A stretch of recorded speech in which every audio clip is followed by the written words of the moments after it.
WHO. Memphis Grizzlies, 10-7, 6-1 home, vs Sacramento Kings, 9-6, 3-3 away, when? 7 p.m. Central Time where? FedEx Forum, Memphis, Tennessee. How to watch, listen. Bally Sports Southeast, 92.9 FM ESPN. Memphis injury report. Memphis.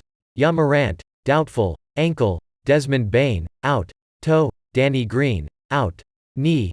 Zaire Williams, out. Knee. Sacramento. None projected starting lineups. Memphis. Tyus Jones, John Concher, Dylan Brooks, Jaren Jackson Jr., Steven Adams. Sacramento. De'Aaron Fox, Kevin Huerter, Harrison Barnes, Keegan Murray, Domantas Sabonis. The Grizzlies gave a valiant effort Sunday against the Brooklyn Nets, but ultimately being without their three best players was too much to overcome. Memphis was neck and neck with the Nets through three quarters, but a three-point barrage from Yuta Watanabe helped Brooklyn pull away. Tonight will mark Memphis's second straight game without Desmond Bane and Ja Morant, and the Grizzlies will have their hands full. The Sacramento Kings have won 6 straight games, including a 32-point thrashing against the Nets. De'Aaron Fox and Domantas Sabonis have been exceptional, as Sacramento has rocketed up the Western Conference standings.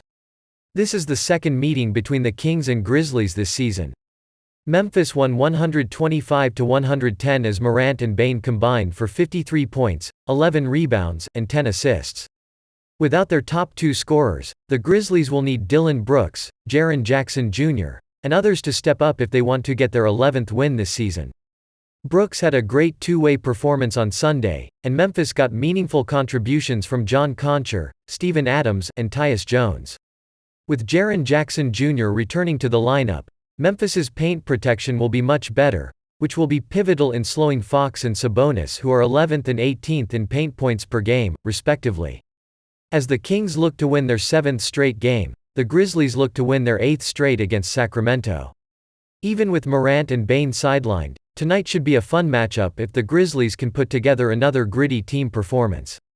What are the keys to Memphis getting back into the win column? 3-point defense. It is no secret Memphis's 3-point defense has been bad. The Grizzlies give up the 4th most 3-pointers a game. The Kings have the 2nd best 3-point differential percentage in the league. When these teams met last month, the Kings went 12-38 from deep, 31.5%. Since then Sacramento has shot 38.1% from beyond the arc, led by Kevin Huerter, who is shooting 49.5% on 7.4 3-point attempts per game. On Sunday, Brooklyn shot 16-34, 47.1%, from deep. If Memphis has any intention of winning without its two top scorers, the 3-point defense has to improve. A lot of Memphis's defensive woes are a result of poor off-ball defense. This includes poor rotations and switches, bad communication, and mental lapses. Whether it be Jones, Concher, Jake LaRavia, or David Roddy, the Grizzlies are being killed when players try to help on defense. At this point, completely revamping the defensive game plan might be the only solution for Memphis. Whatever they do, the Grizzlies need to figure it out ASAP because, without their top two scorers, Memphis does not have the firepower to keep up with Sacramento's 3-point shooting. But first, if you're new to the Memphis Grizzlies news channel, enjoy and subscribe now so you don't miss the latest Grizzlies news, which we're always bringing you firsthand here. Enjoy and like this video, so that YouTube keeps delivering you as the latest Grizzlies news. Jaren Jackson Jr. as the main option. Since Morant was drafted in 2019, we have only seen Jackson as the main option in a few games. One of the last times we saw Jackson without Morant was an April game against Utah last season. He tallied 28 points on 8-27 FG and 3.10.3 PT, along with 7 rebounds and 3 blocks. Jackson has never been particularly efficient without Morant. He has averaged 20 points, on 45.8, 35.3, 84.7% shooting splits, as well as 4.9 rebounds and 2 blocks without his co-star. In Memphis's 2 playoff games without Morant last season, Jackson tallied 12 and 21 points on a combined 11-29 shooting and 5-13 from outside. The problem is that Jackson carries such a defensive burden that it is asking a lot for him to be incredibly efficient as the main option. However, the fifth-year pro has shown an ability to take over games, and last Friday against the Thunder, Jackson was awesome.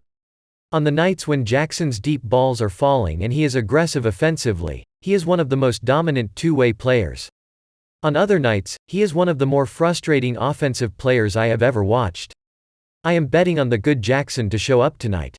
With Bane and Morant out for a couple of weeks, Jackson will get plenty of time as an offensive focal point. Here is to hoping he can live up to his expectations as a franchise cornerstone. The prediction: Memphis is in a really tough spot right now. It is hard to survive in the NBA without your top two stars, but the Grizz have the supporting cast to tread water until Bane and Morant return. The Grizzlies catch a break with their schedule as they only play 4 games between tonight and next Wednesday. If Memphis can go 2-2 in that stretch, the Grizzlies will be set up well when they get Zaire Williams and their stars back. However, I do not think tonight is the night Memphis overcomes the odds. Even at home, where they are 6-1, Memphis is too undermanned and facing a red-hot Sacramento team. If the Grizzlies are to win, it will be on the backs of improved team defense and an incredible performance from Jackson, but I do not think Memphis will be able to keep up with the Kings. Final score: Kings 122, Grizzlies 108. Couple hits to the face. I know that I need time now. You gotta go and find my way. My name came up a lot, it sounds more when I was not around.